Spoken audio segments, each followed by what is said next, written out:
आखा पीर साहब दुआ करो कि मेरे ना जी कोई पैसा धेला जायदाद चंगी बन जाए।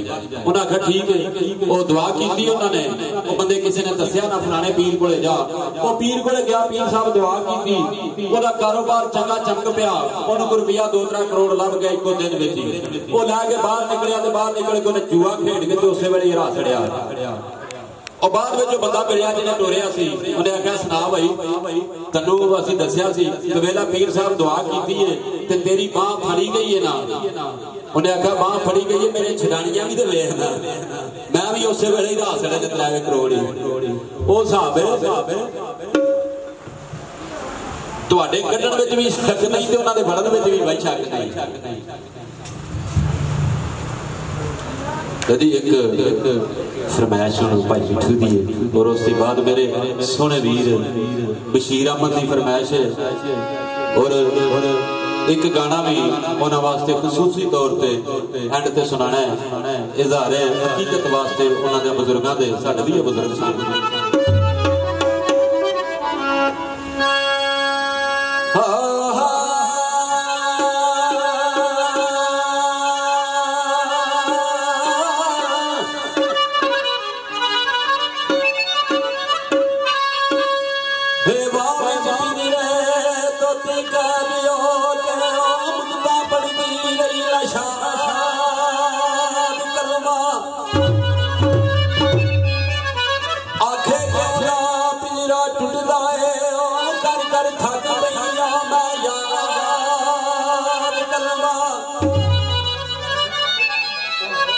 कामल वली एक सुनदिया जरब दिती, तनु क्यों ना करे आजाद कलमा।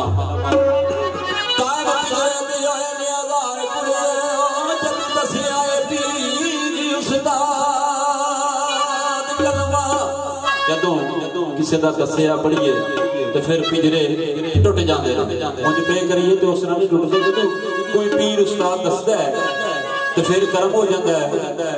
तो सरकार का दीवाना भाई तबले वाले की लिखता है,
Bye.